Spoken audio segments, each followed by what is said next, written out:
Welcome to BigDaddie Sports. I'm your host, Big Daddy. Jenkins. We're back with you once again talking about the hot topics in sports. Let's jump right in it. Did the Texans prove they not ready for prime time with that big L on Monday Night Football? No, they just showed that they ain't ready for the New England Patriots. Well, wait. So what happened when they played in prime time and Green Bay got that behind too? Look, they ain't ready. Look, what I'm seeing is for Houston though is with these average teams or okay teams, you come back last drive and you doing it. But average teams and okay teams don't make the playoffs. Look, I'm sorry. I'm gonna call the spade a spade. If you take away the run game and get them down by a couple touchdowns, it's a wrap. Matt Schaub needs play action passing to be effective. They couldn't run because they got down so much last week. And I'm not gonna put it all on Schaub because there was a 4th and about 5 that he hit the receiver and the receiver dropped the ball. There were a couple other plays where the receivers didn't help him out. But then he threw an interception in the red zone and he missed some reads. The whole team looked. And what happened to J.J. Swap? You know, people got him Defensive Player of the Year, no show. Look, his hands is up. Look. And I mean, Belichick and Brady timed this. This ain't gonna be right here. Brady would wait. He ain't go up, then throw the ball. They time for it. They ready to take his effort was there to play when he goes out and he causes the fumble. And it ends up being caught in the end zone by Brandon Lloyd. So he played hard. It's just he didn't make the plays they had been making. Now, on the flip side, there's the argument that Wade Phillips didn't want to show all the defense because he might see him in the playoffs. I hope he got more. Because if that's all you got, and for the record, the Houston defense might be a little bit overrated. I know you missing Brian Cushing, but everybody got injuries this time of year. Y'all look lost. So Houston is like the AFC Atlanta. They win a lot of games. I don't know. But for the record, Houston won a playoff game last year. Atlanta, you up. Are the Patriots the best team in the NFL? No. No. Can I get a reason? I sit here and I look at the Patriots. You say why? They're the best regular season team in the NFL. That's all we got to go off of right now. No, my biggest thing with the Patriots is they guarantee the playoff spot. You know, the time even Brady wasn't there, Matt Castle got them 11-5. They didn't make the playoffs all 11-5. That was a weird year. Yeah, so but at the same time, they guaranteed to go to the playoffs. But in the playoffs, we've seen them make it to go to the Super Bowl and lose. We've seen them go out the first round. We've seen they better than Atlanta. So I ain't gonna put them in Atlanta because they guarantee the playoffs. Look, it ain't easy to go to the Super Bowl. They did it twice in the past 5 years. They just ran into Eli Manning. Look, Tom Brady, and you know I'm not a big Brady fan, but you gotta admit, the dude is the top 3 quarterback of all time, without question. And he playing as good right now as he's ever played. And all of a sudden they got a running game. And the defense is doing enough. And that's what honestly was helping them right now. And letting Tom Brady even advance in his career. It's like you never expected him to run the ball before. It was like, oh, they're gonna get 2 yards, they're gonna get 3 yards. They got Ridley and they can put even Woodhead and they get 5 yards to carry, 6 yards to carry, and they running the ball. So now you have a run game that you have to prepare for. It's not just I'm gonna prepare for Tom Brady throwing all over the field. I'm gonna prepare for them tight ends. And you saw Houston. You can't cover everybody. And that's what you saw Houston do as well. They covered Hernandez. They covered Welker. All of a sudden, you forget about Lloyd because that's not their primary receiver. But now Lloyd's all open all over the field. They prepared. They're ready. We just got. Which means they got a lot of weapons. I'm just saying, right now, they look like the best team. Because they can score and score in bunches, and the defense does enough. They like a college team. They might lose a couple games at the beginning of the season. They do good in the great season to get them in the playoffs. And you know there's no playoffs in college. Yes. I just want to throw that out there. A college team. I see. Lord help you. Who has the better shot at making the playoffs? Dallas or the Jets? Don't start. I know you hate both teams, but the facts are the facts. Look, this week determines that Dallas versus Pittsburgh. Because for the Jets, if Pittsburgh win, then all right, the Jets is out. But if Pittsburgh start losing, if Cincy starts losing, all right, the Jets all have a chance if they win out. On the NFC side, Dallas again depends on you. If you win this game, okay, you went out. Chicago, you lost to the Minnesota. They handicapped. You know, they missing their star receiver. They ain't even that great of a receiver, and they beat you. So if Chicago start losing, then you got Chicago in. Answer the question. You on the fence? Dallas or the Jets? By team plan, I say the Dallas actually has a better chance. I'm going with the Jets. I don't see Dallas beating the Steelers. And so, just by default, the Jets got a pretty easy schedule down the stretch. What scared me is San Diego whooped that Pittsburgh tail. So, and I see Dallas as a better, has the capability of being a better team. But every time you try to count on Phillip Rivers, so now, that's saying a lot though, because that's saying you counting on Sanchez over Phillip Rivers. You counting Sanchez over I ain't, look, Rex will find a way. I think they have the easier road. I think the Jets sneak in and Rex keep his job. I think regardless though, Tannenbaum is going to get fired. All right, bust of the year in the NFL. Number one bust of the year is Tim Tebow. It's not his own. It's not his fault. Coaching, staff, general manager. But for all the hype that we heard about Tebow and the package and what he was going to do, nah. I think he should have got a shot. Matter of fact, I think he should be starting right now. Because I think you should find out what he can do. There's 3 games left. All right, y'all playoffs, so y'all want to go with y'all best chance to win, Mark Sanchez. And so if y'all lose this week, if y'all do lose this week, put Tebow in the last 2 games. You're right. The next bust of the year is the whole team, the Buffalo Bills. They spent a lot of money this offseason. They went to defense. The offense was supposed to be better. Fred Jackson coming back from injury. They paid Fitzpatrick and they paid Mario Williams. Mario Williams has been playing well since the surgery. Since he got his wrist fixed, we can take that a couple ways, but since he got his wrist fixed, everything seems to be okay. But the defense has been below average and the offense is not consistent. And people had Buffalo contending for a playoff spot. Next bust, Mike Vick. $100 million man. Look, Mike Vick, this is my thing with Mike Vick. He's doing the same thing he did last year. Got injured. He kicked out the games. And let's be real. When you keep getting injured like this, Andy Reid had to go, all right, I'm going to save my job. I got to see what I have on my second string receiver. That don't make him not a bust. Look, Mike Vick before the season was talking about, we have the stuff on this team to be a dynasty. Last 2 years of Mike Vick has started, y'all ain't made the playoffs. So, he put the pressure on himself. Last year was Dream Team, this year was Dynasty. Just don't say nothing before the season starts. Look, I hope you find a job next year because it's going to be tight. Look, you need to say, we're going to go 0-16. And then you made the playoffs. Look, Mike Vick has been a huge disappointment. And now Nick Foles coming in. And it started to look like maybe Vic was some of the problem. Although they are running the ball more with Nick Foles, but Mike Vick. And the last bust of the year is to get a whole team, the Kansas City Chiefs. I have problems with this team. And ain't nobody else gonna say that, but I'm gonna call a spade a spade. How y'all suck all year long? And then your linebacker shoot himself in the head and all of a sudden we get motivated by his death. Really?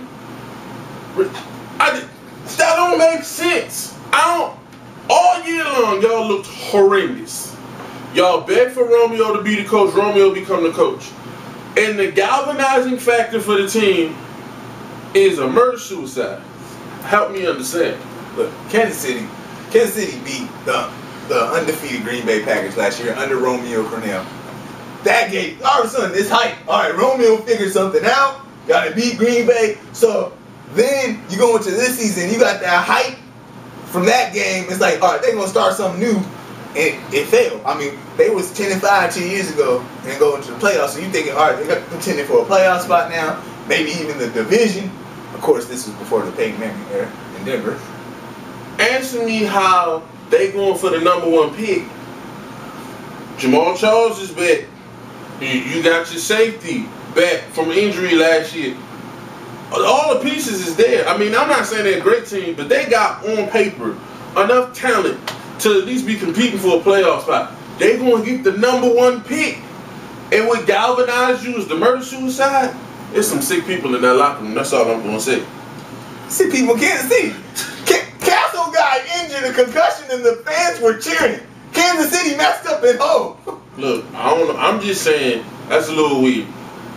I don't even know how you rally behind that situation. But anyways, to the picks. You know who won. Don't ask no questions. I told you it was a myth about winning out. So rigged. Cincinnati at Philadelphia.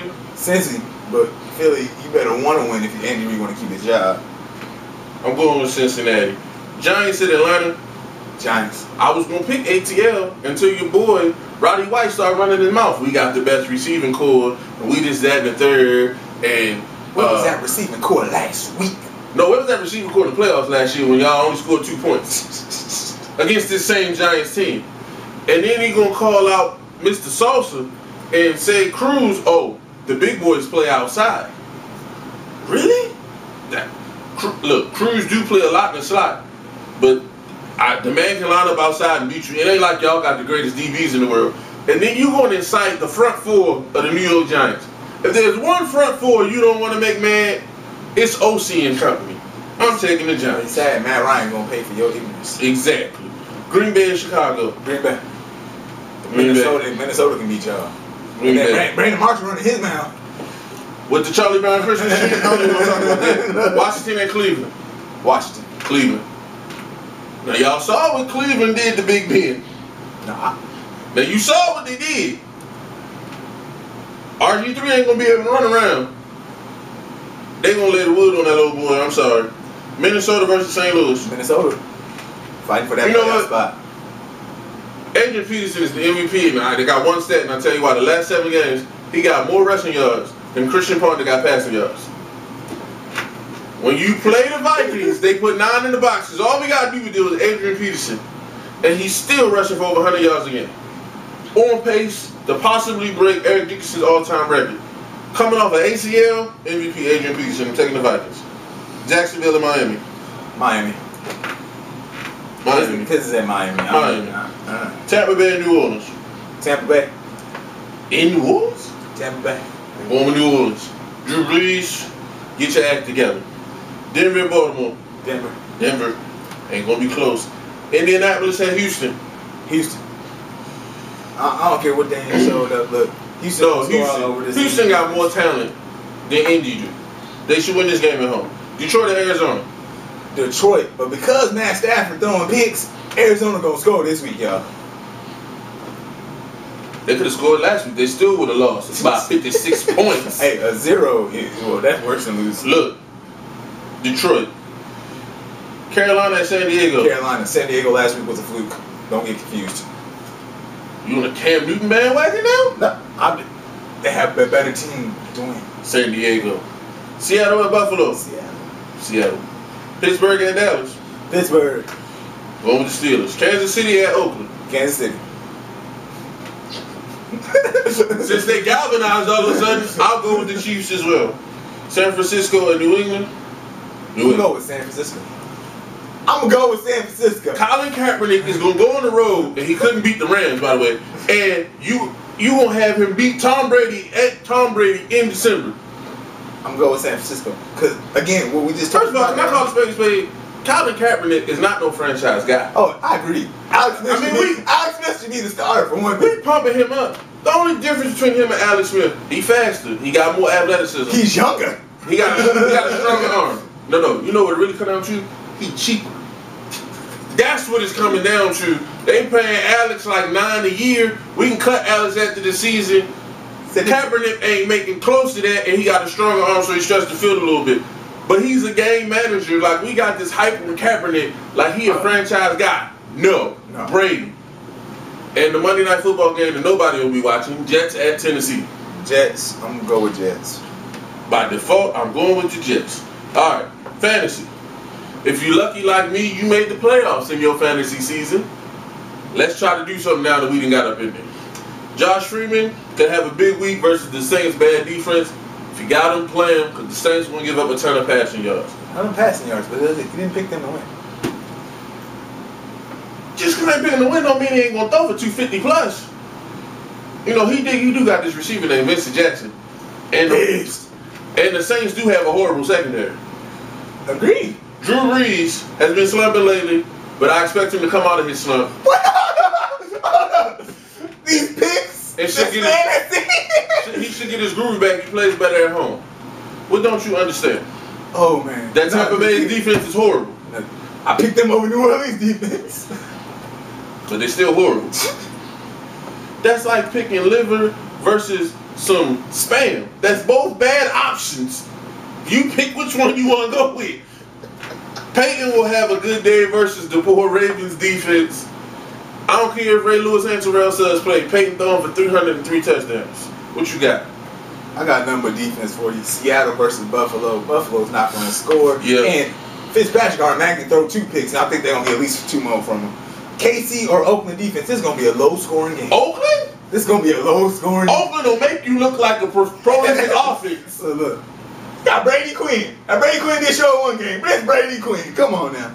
And now you got New York or ATL. I think this is going to be a good defensive game. ATL? New York going to win. ATL give it up at least 20. All right, NBA.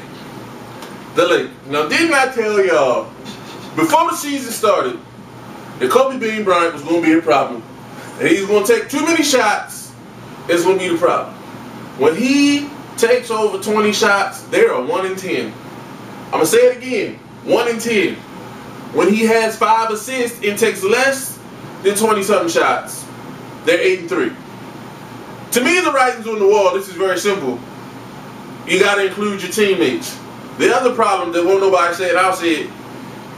He is a liability in transition defense and pick and roll defense because he won't roll. When him and Dwight Howard got into the argument last week, it was because Dwight was doing what he's supposed to do. Kobe wasn't covering the guy. And then Kobe, because he's Kobe, gets to cuss out Dwight Howard. Look, Kobe. Look on that point. I told you. Dwight Howard don't have to stay. Brooklyn looking real fine, and he will go to Brooklyn. Well, so Brooklyn don't have the money now, but he'll go to Dallas. Now, Dirk basically going to have a year off, and they're going to have the money to go Dirk and Dwight. Look. They won a championship with less. I'm just telling you. Look. Kobe got his ego. If Kobe take less shots and involve other people, the team will be better. Well, again. And look, they're not doing 7 seconds or less. We need to get that myth out of here now. They cannot run. They too old. Antoine Jameson been in the league since I was in middle school. Catch that. A long time ago. Shut up. Antoine Jameson, Kobe been in the league since I was in the 7th grade. They can't be running like that. Look, and listen, again, but we ain't gonna see. Right now, Kobe gonna be the general on that team until Nash is there. Because it's D'Antoni's system. Look, all generals ain't good. Just because you're the General Custer led his men into a suicide mission. And that's what Kobe is. I agree. When Nash had 2 more weeks, get him back. Got 2 more what weeks. What is 39-year-old Nash going to do on defense? Look, I agree on defense. What are you going to do on defense? I'm saying let's get this team scoring. Look, they need to stop somebody. It's not that they're losing by a lot. Look, last week they had 2 quarters where they gave up 70 points in 2 fourth quarters. 70 points in 2 fourth quarters. One of them, they gave up 40 points to Orlando in the 4th quarter. Orlando barely scored 40 points in a half in the gym by themselves. You gave up 40 in a quarter. I'll tell you that's the problem. I tell you this, once you get Nash back there, Tony, you better get this together though, because you will be fired too. And look, if Pau Gasol out there shooting jumpers, the Lakers will be fighting for an 8 seed. It's going to be sad. Next up, the Rockets. Look, Jeremy Lin dropped 38 the other night, and he dropped 38 because Harden didn't play. It's real simple. Y'all got your regular coach back. Calvin Sampson did a good job, but Kevin McHale is back. You got to put Jeremy Lin on the bench. And let him come off the bench and let him run the second team by himself because that's when he's effective. He is not a spot-up shooter. He can't play like that. And y'all got him playing 2 guard. And the other night, when they were playing and he took the team into overtime against the Spurs, and he had to get the shot off before the buzzer sounded, he couldn't get the shot off. He couldn't get open because that's not how he does things. He needs the screen and roll. He needs the ball in his hands. Him and James Harden play the same position. You got to bring him off the bench. Look. Y'all ain't going nowhere, but that'll help your team. Look, he a 1. He was a 1 when he was doing good in New York. No. He ain't a true 1. Well, he just too short to play any other position. Look, he ain't a true 1. Right, look, he's effective as a 1. And he's a 1 in New York. You can't come in and get James Harden and be like, all right, we're going to play 1 and 2 because y'all both scored. 1.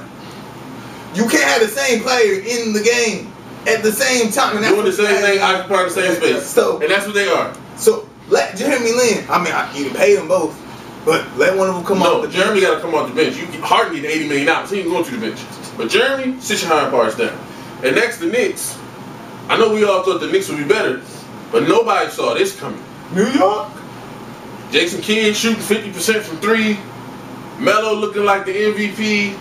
Rasheed Wallace, ball don't lie, is doing his thing coming off the bench. And if they can continue to manage minutes, I'm sorry, I'm going to be the one to say it. Trade Amari now. Don't deal with that nightmare. Come on off the bench. Trade Amari. Amari going to come back. They going to lose a couple games, and then everybody going to blame him. And it's going to be toxic. Trade him before you have to deal with that issue. Look, you might not even take him. You're not going to get full value. But, man, look. Trade him now. Because the Knicks right now, if they can somehow stay healthy, they could be fighting for the 2 seed. What you see in them is, and I mean, let's be real, the big games is you can beat the Heat with Melo, and then you beat Heat without Melo. So that's showing a lot right now. With Brooklyn, you run the last game y'all was down and came back and fought. Yeah, they beat them without Brook Lopez. So there's a little bit of asterisk by that. But my whole thing is y'all playing, and the Heat games is the big games. That all right, even with your star player out, your playoffs is gonna be different. It's gonna be amped up. Look, let me say this: I want Amari on the team. I just don't know if he mentally can deal with what's gonna come, because there's gonna be transition when he comes back. We talked about this before. I think, and he said, I have no problem coming off the bench. I know that's a publicity stunt. That's your publicist said told you to say that. But at the same time, you got to realize that either you come off this bench and you give your all off the bench, or you're going to be a journeyman for the rest of your life. Look, they need him to come off the bench because in the playoffs, right now, they hitting 12 threes again. One of them nice and threes ain't going to be falling, and you're going to need an inside presence. You have him on your team. Will he be willing to accept the role? Lastly, gotta give a shout out to the Golden State Warriors. Mark Jackson got that team playing well. They just went 5-0 on a road trip. I don't think they're an upper tier team, but nobody thought Golden State would be what they are right now. You know, WCW was playing, better known as White Chris Webber, also known as David Lee. He's balling out right now, and he's leading that team. Kerry doing his thing, and they don't have Bogut yet. Richard Jefferson ain't really playing. When they get all their pieces, that's a fun team to watch. Shout out to Mark Jackson for what he's doing. Again, a team beating Miami. And like, I know Miami on a break right now. Look, what they do. You gotta understand, the Lakers used to do this, and the Spurs used to do it some too. When you the favorite to win all the time, the regular season is boring. Chris Bosh came out and said, we gotta find new motivation. They wasn't motivated to play Golden State on a Wednesday night. Look, nobody, they was taking that game lightly. Look, most people wait until after Christmas, then wait till the All-Star break, take their break, and then go off. Miami kind of arrogant. They took the Wizards lightly. They take go. Look, they like Miami already saying, wait till April. Wait till April. Now you don't want to give up seeding in that process, but they really don't care about the regular season. And then Dwayne Wade ain't 100% either, so you know the Heat will be fine. I'm not worried about the Heat. Everybody else, I don't know. I mean, it's a scary thought that the Clippers are the best team in California. Well, that's all we got for you this week. Remember, hit us up on Twitter at BIGDADDIEK6. LB Jenkins, Light Bright J. 1.